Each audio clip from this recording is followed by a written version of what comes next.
We will start at the beginning with the three essentials: head up, eyes scanning ahead, at least one finger on each brake lever, and level pedals whenever we are not pedaling.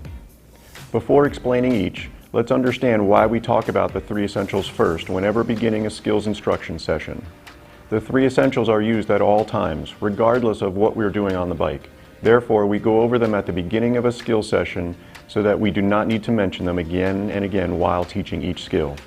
When teaching skills, we need to be short and concise, using only a few keywords or teaching points. Going over the three essentials first and making it clear that they apply to all skills allows us to quicken the pace of our teaching, ultimately getting kids on bikes practicing more quickly. Without further delay, let's review the three essentials. First, always have your head up with eyes scanning ahead. Second, have at least one finger on each brake lever at all times. Third, when not pedaling, ride with level pedals with one foot in front of the other, equally weighted. We ride with our head up and eyes scanning ahead in order to see what is coming. Skill execution has three phases: read, plan, and do. We have our eyes scanning ahead in order to read the terrain.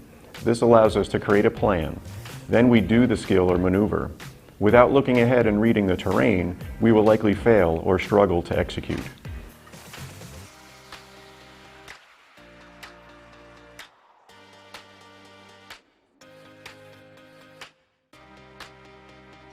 The next essential is to keep at least one finger on each brake lever.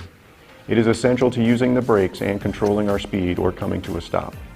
The split-second delay created by having to move your hands from the handlebars to the brake levers and then pulling the lever may be too long. We often see riders skidding to a stop because their reaction time is too slow.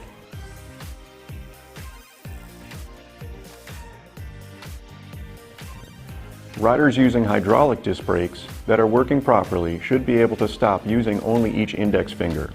If they gravitate to using two fingers, ensure that the brake levers are in the optimal position and provide an opportunity for them to practice and gain confidence using only the index finger in a safe environment.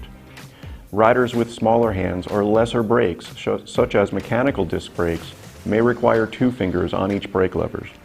That is fine. We do have one exception to this essential. Riders with small hands and using older style brakes, such as V-brakes. These riders may need many fingers in order to pull the brake levers and actuate the brake effectively. Having that many fingers on the brake levers at all times may impact their grip on the handlebars and create an unsafe situation. In this instance, we will ignore that they do not have their fingers on their brakes, but we will insist that they leave extra distance between riders in front of them and not ride at excessive speed. The last of the three essentials is to ride with level pedals when not pedaling. This is done for two reasons: to avoid hitting obstacles with the rider's feet or pedals. Also, standing with pedals level means that your feet are equally weighted. This makes it easier for the rider to maintain balance as the bike is moving around under them. A quick exercise to do with student athletes is to ask them to form a line and lift one foot and hold it off the ground. As they do this, walk behind them and give each a gentle shove forward. Each will struggle to maintain their balance. Then ask them to stand on both feet with one foot in front of the other. Repeat the small shove and point out to them how they did not lose their balance. Again, let's review. Head up, eyes scanning ahead, at least one finger on each brake lever, and level pedals when you're not pedaling. Reviewing these three essentials before each skill session will lead to greater success. Now that we have the three essentials out of the way, I look forward to the next video where we talk about the neutral position and the ready position.